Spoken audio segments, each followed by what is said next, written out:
सो जी हम इन returns in results को देख रहे थे, लॉन्ग टर्म कॉर्पोरेट बॉन्ड्स और लॉन्ग टर्म गवर्नमेंट बॉन्ड्स। तो उसमें हमने ये ऑब्जर्व किया कि इधर हमारा जो बेसिक प्रिंसिपल था more risk more return and less risk less return वाला, उसमें थोड़ी सी तब्दीली हुई है।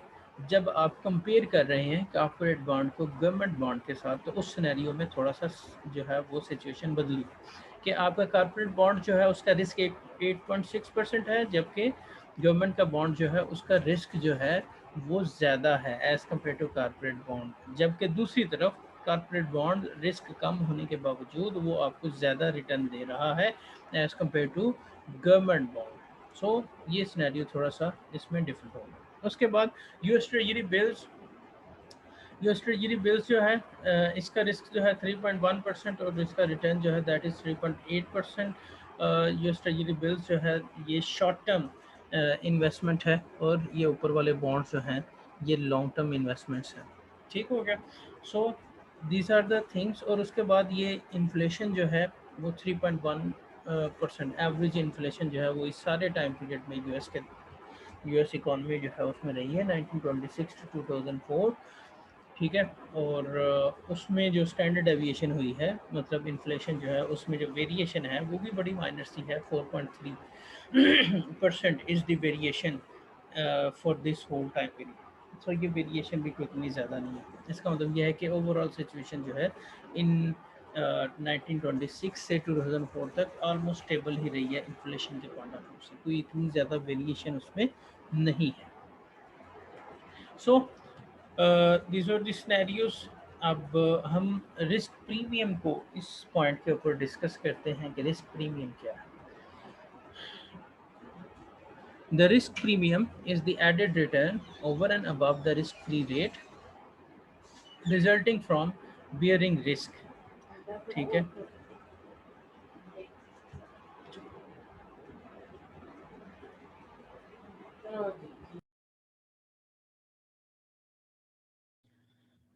सो जी रिस्क प्रीमियम जो है उसको अगर हम देखें तो risk premium is the added return over and above the risk free rate. So बड़ी सिंपल सी डेफिनेशन है रिस्क प्रीमियम की कि आपका एडिशनल रिटर्न जो है रिस्क फ्री रेट के ऊपर, उसको हम रिस्क प्रीमियम कहते हैं, resulting from bearing a risk. ठीक है। सो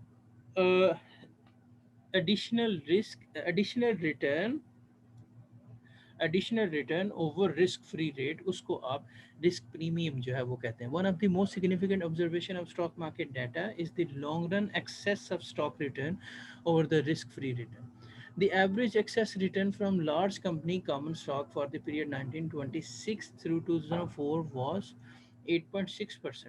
So ये 8.6% कैसे कैलकुलेट हुआ? 12.4% was the average return। Large company stock जो है उसका अगर आप एवरेज रिटर्न देखें तो डेट इज़ 12.4%। और इसमें से आपने माइनस किया है risk free rate, that is 3.8%। 3.8% जो है वो एवरेज रिस्क फ्री रेट है इस सारे टाइम पीरियड के दरमियान।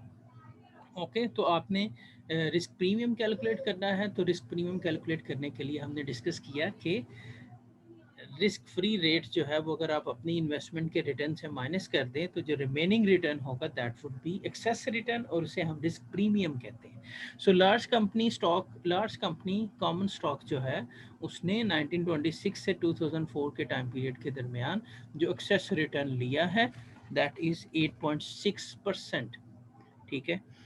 तो ये रिस्क प्रीमियम है लार्ज कंपनी कॉमन स्टॉक का। The average excess return for small company common stock for the period 1926 through 2004 was 13.7%, क्योंकि उसका जो एवरेज रिटर्न था दैट वाज 17.5%। उसमें से आपने रिस्क फ्री रेट माइनस किया दैट इज 3.8%, तो आपका रिमेनिंग रिटर्न जो है वो निकला दैट इज 13.7%। सो इसका मतलब क्या हुआ कि स्मॉल कंपनी जो है वो आपको ज़्यादा रिस्क प्रीमियम दे रही है as compare to large company common stock. और बैक एंड पे इसकी रीज़न जो है वो बेसिकली रिस्क है, क्योंकि स्मॉल कंपनी जो है वो ज़्यादा रिस्की इन्वेस्टमेंट है as compare to large company. The average excess return from long-term corporate bonds for the period 1926 through 2004 was 2.4%. So corporate bonds के सिनेरियो के अंदर ये 2.4% है रिस्क प्रीमियम। ठीक है।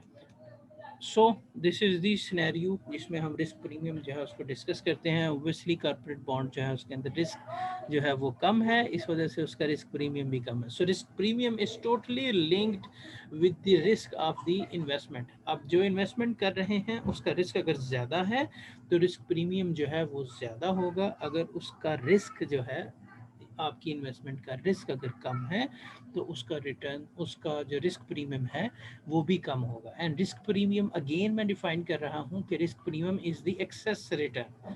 ठीक है, रिस्क फ्री से ऊपर जो आपको रिटर्न मिल रहा होता है उसे हम रिस्क प्रीमियम कहते हैं। Suppose that the Wall Street Journal announced that the current rate for 1 year treasury bill is 5%. What is the expected return on the market of small company stocks? ठीक है, तो ये सिंपली आपको उसने जो treasury bill का rate दिया है that is risk free rate. ठीक हो गया, और उस सिनेरियो के अंदर वो आपसे expected return of small company stock जो है वो कैलकुलेट करने को कह रहा है। नाउ वो कैसे कैलकुलेट करना है, वो सिंपली क्या है कि recall that the average excess return on small company stock for the period 1926 through 2004 was 13.7%। ठीक हो गया, given a risk free rate of 5% we have an expected return on the market of small company stocks. So ये क्या है, 13.7% plus 5%, तो हमारे पास जो इसका एक्सपेक्टेड रिटर्न हो गया दैट इज़ 18.7%। ये बेसिकली 13.7% क्या है, एक्सेस रिटर्न है। ये मैं आपको दोबारा बता देता हूँ, ये सिंपली अब दूसरे सिनेरियो से ये कैलकुलेशन हुई है कि आप क्या कर रहे हैं, एक्सेस रिटर्न को एडअप कर रहे हैं current market risk free rate के अंदर। ठीक है, तो स्मॉल कंपनी कॉमन स्टॉक जो है उसका एक्सेस रिटर्न जो है दैट इज 13.7%, और उसके अंदर अब जो नया सिनेरियो बना है उसके अंदर जो आपका रिस्क फ्री रेट है दैट इज 5%। ठीक है, तो हमने इन दोनों नंबर्स को एडअप कर दिया। एक्सेस रिटर्न हमने पहले वाला यूज़ किया है और जो रिस्क फ्री रेट है वो हमने करंट जो है वो यूज़ कर लिया है that is 5%। Okay, so wall street जो है उसने अनाउंस किया है, suppose that the Wall Street Journal announced that the current rate for 1 year treasury bill is 5%। तो 5% क्या है, that is risk free rate। and what is the expected return on market of small company stock। तो आप expected return क्या चाह रहे हैं small company stock का, तो उसको कैलकुलेट कैसे करना है, उसको हमने सिंपली कैलकुलेट करना है जो उसका रिस्क प्रीमियम है plus the new risk free rate. तो रिस्क प्रीमियम जो है वो स्मॉल कंपनी स्टॉक का 13.7% है, जो कि हम इधर पीछे अपनी स्लाइड जो है उसके अंदर ये कैलकुलेट कर चुके हैं।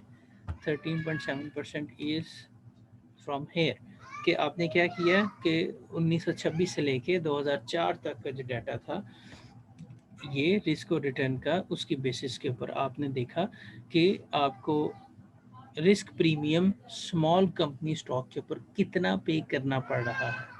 ठीक है, तो वो कैसे कैलकुलेट हुआ, 17.5 which is the return of small company stock, average return of small company stock, और उसमें से आपने माइनस किया risk free rate that is 3.8% in this scenario. तो 17.5 में 3.8 माइनस किया तो दैट इज़ 13.7%।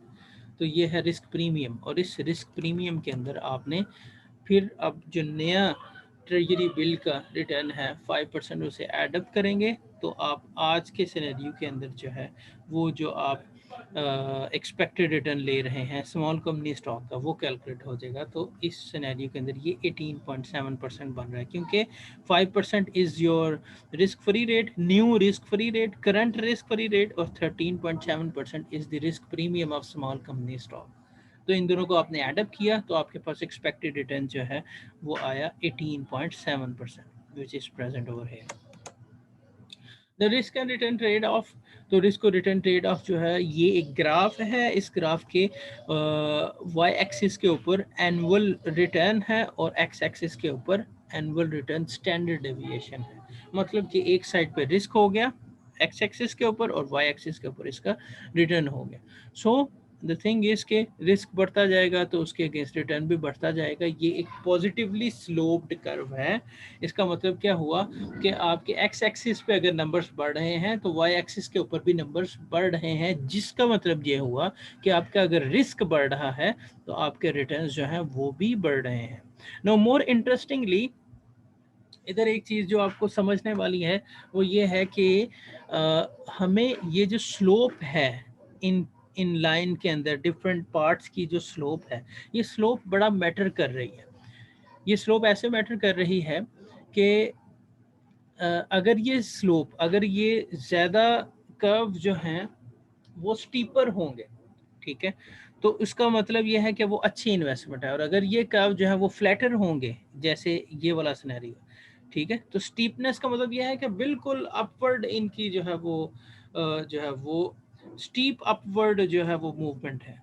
और अगर ये कर्व जो है वो इतने स्टीपर नहीं होंगे जैसे कि ये स्मॉल कंपनी स्टॉक है, तो ये अच्छी इन्वेस्टमेंट नहीं है, क्योंकि इधर जो है वो जो रिस्क में इजाफा है उसके बदले रिटर्न में इजाफा कम है, जबकि इस सिनेरियो में आपका जो रिस्क का इजाफा है उसके बदले जो रिटर्न का इजाफा है वो ज़्यादा है, ठीक है। तो इधर स्लोप जो है वो ज़्यादा है, इस वजह से ये जो लार्ज कंपनी स्टॉक्स हैं इनकी इन्वेस्टमेंट अच्छी है, क्योंकि इधर आप थोड़ा एडिशनल रिस्क लेके ज़्यादा एडिशनल रिटर्न कमा रहे हैं as compare to small company stock. इधर आप ज़्यादा एडिशनल रिस्क लेके थोड़ा एडिशनल रिटर्न दे रहे हैं अपने इन्वेस्टमेंट को, अपने इन्वेस्टर को, ठीक है।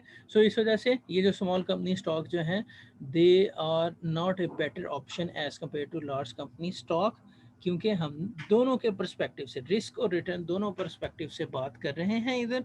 सो हमारे रिस्क और रिटर्न का जो ग्राफ होता है उसके ऊपर flatter curves are not good curves as compare to steeper curves. तो ये कर्व जो है लार्ज कंपनी का, this is a steeper curve.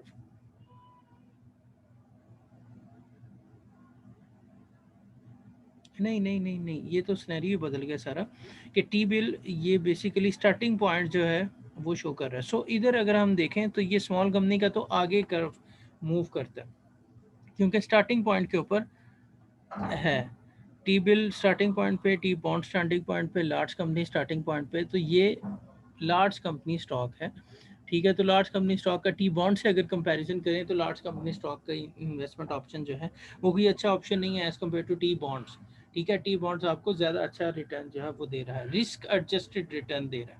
सो इसमें दोनों चीज़ें कैटर हुई हुई हैं इस कर्व के अंदर। सो इस वजह से अपनी इन्वेस्टमेंट्स को इन ग्राफ्स के ऊपर पुट अप करने के बाद हम स्लोप जो है उसकी बेसिस पे डिसीजन जो है वो कर सकते हैं। Now, risk statistics, there is no universally agreed upon definition of risk. Okay. The measure of risk that we discuss are variance and standard deviation. So ये दो चीज़ें हैं, variance और standard deviation, इनसे आप risk को measure करने की कोशिश करते हैं। Although we also know कि कोई standardized way नहीं है risk को calculate करने का, ठीक है। The standard deviation is the standard statistical measure of spread of a sample, and it will be the measure we used most of this time. Its interpretation is facilitated by a discussion of normal distribution. So normal distribution जो है वो simply क्या है कि आपका जो पूरा एक पूरा सैंपल होता है उसके जो नंबर्स हैं दे आर डिस्ट्रीब्यूटेड, और उसमें 68.26% नंबर्स जो हैं वो एग्जिस्ट करते हैं मीन के करीब करीब, ठीक है। ये हमारे पास सिनेरियो है, दिस इज़ द मीन, और इसके करीब करीब ये नंबर्स जो हैं मोस्ट ऑफ द डाटा जो है वो 68.2% जो है उसके अंदर एग्जिस्ट कर रहा होता है, और बाकी रिमेनिंग डाटा जो है वो ये टेल्स के अंदर एग्जिस्ट करता है, ठीक हो गया। सो ये ओवरऑल जो है वो नॉर्मल डिस्ट्रीब्यूशन का कंसेप्ट है, और उसके अंदर डाटा की प्रेजेंस, उसके अंदर आपके नंबर्स की प्रेजेंस जो है वो एग्जिस्ट कर रही होती है। The probability that a yearly return will fall within 20.3% of the mean of 12.4% will be approximately 2/3, ठीक है। तो ये बेसिकली 12.4% पोर्शन है, ये जो इनिशियली ये सारा पोर्शन है, ठीक हो गया। और उसके बाद ये जो पोर्शन है दिस वन, ये पोर्शन है 68.26%, ठीक है। और नीचे वाला 95.44%, ये इधर तक, और बाकी रिमेनिंग टेयर्स है। ठीक हो गया। सो 12.4% प्रोबेबिलिटी है कि आपका डाटा जो है वो एग्जिस्ट कर रहा होगा इस सारे सिनेरियो के अंदर। ठीक है। और बाकी रिमेनिंग सिनेरियो जो है वो उस तरह से है। सो ज़्यादा डाटा जो है वो मीन के करीब, अगर हम इसको आसान अल्फाज में एक्सप्लेन करें तो इसका मतलब ये है कि आपका ज़्यादा डाटा जो है वो मीन के करीब होना चाहिए नॉर्मली डिस्ट्रीब्यूटेड डाटा के अंदर, और आपका बड़ा थोड़ा डाटा जो है वो ये रिमेनिंग पोर्शन जो है उसके अंदर होना चाहिए, जो टेल्स वाला पोर्शन है इसके अंदर होना चाहिए। So the 20.3% standard deviation we found for large stock returns from 1926 through 2004। तो ये जो 20.3% स्टैंडर्ड एविएशन है ये लार्ज स्टॉक के लिए है। Can now be interpreted in the following way, if the stock returns are approximately normally distributed, the probability that a yearly return will fall within 20.3% of the mean of 12.4% will be approximately 2/3। मतलब कि 66% probability है कि उसका return जो है वो fall करेगा 20.3% के करीब। ठीक है। एंड रिटर्न एंड वेरिएंस जो है वो आगे आपके पास उसके फार्मूलाज जो हैं वो आगे, इसका फार्मूला जो हमने डिस्कस किया था that was first of all return का फार्मूला, वेरिएंस का फार्मूला जो है वो सिंपली क्या है, summation x minus x bar whole square over n minus one, और अगर इसका आप अंडर रूट ले लेंगे तो that would be standard deviation.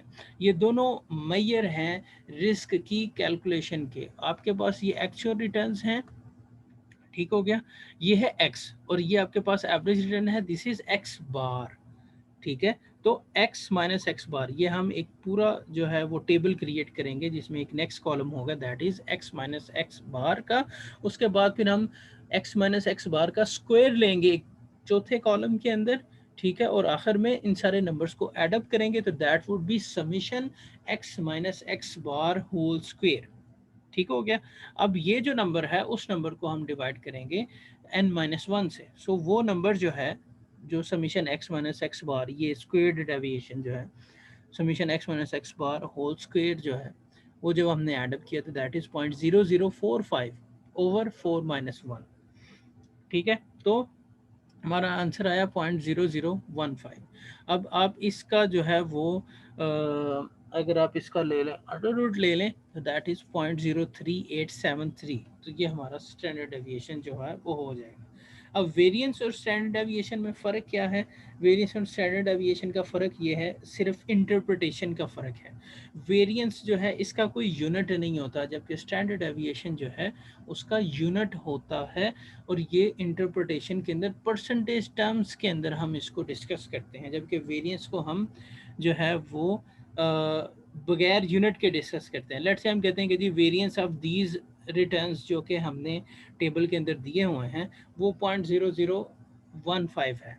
ठीक हो गया। जबकि जब हम स्टैंडर्ड एविएशन को इंटरप्रेट करने की कोशिश करेंगे तो दैट वुड बी कि standard aviation of these returns is 0.03873%। ठीक है। तो परसेंटेज टर्म्स जो है उसके अंदर हम इसकी इंटरप्रिटेशन जो है वो करते हैं। बस ये फ़र्क है दोनों में, और दोनों मैयर हैं रिस्क के। अच्छा, उसके बाद फिर रिटर्न जो है उसके अंदर दो सिनेरियोज आ जाते हैं। हमने पीछे एवरेज रिटर्न की बात की है, तो उसमें अरिथमेटिक वर्सेस ज्योमेट्रिक मीन, ये दो तरह के मीन जो हैं वो एग्जिस्ट करते हैं, जो कि हम एवरेज रिटर्न जो है उसके लिए यूज़ करते हैं। देखें, हमारे जो एवरेज रिटर्न है ये एक्स बार की जगह यूज़ होता है अपने फार्मूलाज के अंदर। तो एक्स बार जो है दैट इज़ एवरेज रिटर्न। अब एवरेज रिटर्न जो है उसके आगे दो मैयर आ रहे हैं, which is arithmetic mean and geometric mean.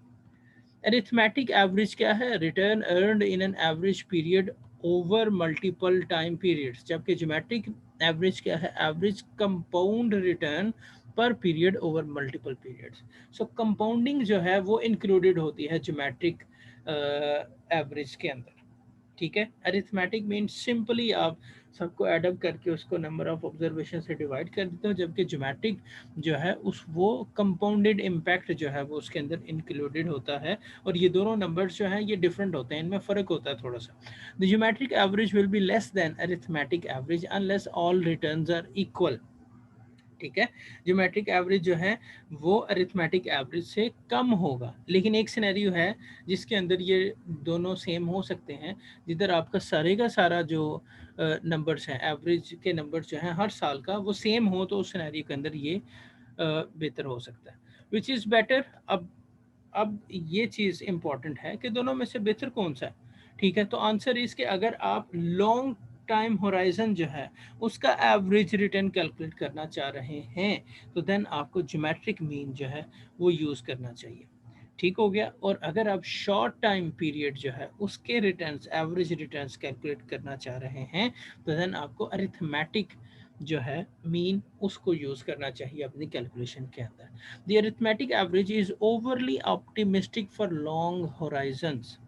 ठीक है, कि ये ज़्यादा ऑप्टिमिस्टिक है लॉन्ग होराइजंस के लिए, तो उस वजह से उस जगह पे ज्योमेट्रिक मीन जो है उसे इस्तेमाल करना चाहिए। Whereas the geometric average is overly optimistic for short horizons.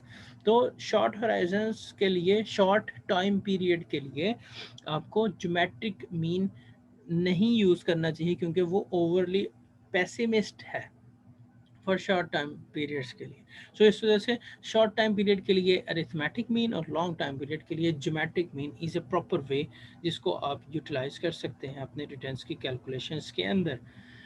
Recall our earlier example, उसके अंदर हमारे पास रिटर्न्स अवेलेबल थे और उन रिटर्न्स के बेसिस के ऊपर, वो रिटर्न्स एनुअल रिटर्न्स थे, उन रिटर्न्स के बेसिस के ऊपर आप ज्योमेट्रिक एवरेज रिटर्न जो है वो कैलकुलेट कर सकते हैं। तो हमारे पास ये फार्मूला है 1 + R1 into 1 + R2 into 1 + R3 into 1 + R4। सो ये हमारे पास फार्मूला था 1 + RG या RN के ऊपर जो है वो आपकी ये पावर 1/4 जो है बेसिकली आ जाएगी। सो अब इसकी कैलकुलेशन जो है वो जब हम करेंगे तो दैट इज़ 1.10.95 और ये आपस में मल्टीप्लाई होंगे, इनका आप जो है -1 करके तो आप इसकी पावर 1/4 जो है वो कैलकुलेट करेंगे। इसे हम स्क्वायर रूट इस वजह से नहीं कह सकते कि स्क्वायर रूट 1/2 होता। ठीक हो गया, तो ये 1/4 हमने कैलकुलेटर से इसको कैलकुलेट करना है, तो देन आपके पास ये आंसर जो है वो आ जाएगा। दैट इज़ मोर अप्रोप्रिएट अगर ये लॉन्ग टर्म इन्वेस्टमेंट होती है। ये सिर्फ 4 रिटर्न्स हैं, तो इस वजह से इस जगह पे arithmetic mean is a better way. ठीक है, नेक्स्ट में हम मूव कर रहे हैं। So our investor made an average of 9.58% per year, realizing a holding period return of 44.21%। Holding period, ये 4 साल का होल्डिंग पीरियड कितना था 44.21%, उसको आपने एनुअलाइज किया है, तो डैट इज़ 9.58%। अगर आप ज्योमेट्रिक मीन जो है उसका प्रोसेस अपना अडॉप्ट करते हैं, तो देन ये हमारे पास हो गया। ठीक है, तो आप इसको होल्डिंग पीरियड, ज्योमेट्रिक मीन को होल्डिंग पीरियड में भी कन्वर्ट कर सकते हैं और होल्डिंग पीरियड को आप ज्योमेट्रिक मीन के अंदर भी कन्वर्ट कर सकते हैं। Note that the geometric average is not the same as the arithmetic average. Arithmetic average में क्या होता है, फॉर्मूला क्या है, समीशन x ओवर n। सो समीशन x क्या है कि आपके सारे एक्सिस जो हैं, सारे रिटर्न्स जो हैं उनको एडअप करते हो और उनको नंबर ऑफ ऑब्जर्वेशन से डिवाइड कर देते हो। 10% -5%, 20%, 15% डिवाइडेड बाय 4, तो ये आपका आंसर आ गया 10%। सो आपका ज्योमेट्रिक मीन जो है that is of same returns, that is 9.58%, और आपका अरिथमेटिक मीन जो है that is 10%। So this is the scenario जिसके अंदर ये हम कैलकुलेशन जो है वो करते हैं। अगेन द थिंग इज के we have to remember, if we are using long term investment, आपका लॉन्ग टाइम होराइजन है, तो उस वक्त आपको ज्योमेट्रिक मीन यूज़ करना है। अगर आपकी नंबर ऑफ ऑब्जर्वेशंस कम है, तो उस सिनेरियो के अंदर आपको अरिथमेटिक मीन जो है उसे इस्तेमाल करना है, क्योंकि ज्योमेट्रिक मीन जो है वो कंपाउंडिंग इन्वॉल्व करता है और उस कंपाउंडिंग की वजह से आपका रिटर्न्स जो है उनके ऊपर फ़र्क पड़ता है। So this is the whole chapter which we have to do. So ये सिनेरियोज जो हैं इनको आप देखें और इनका बुक चैप्टर जो है उसको देखें। अगर उसमें कुछ समझ नहीं आती तो हम उसको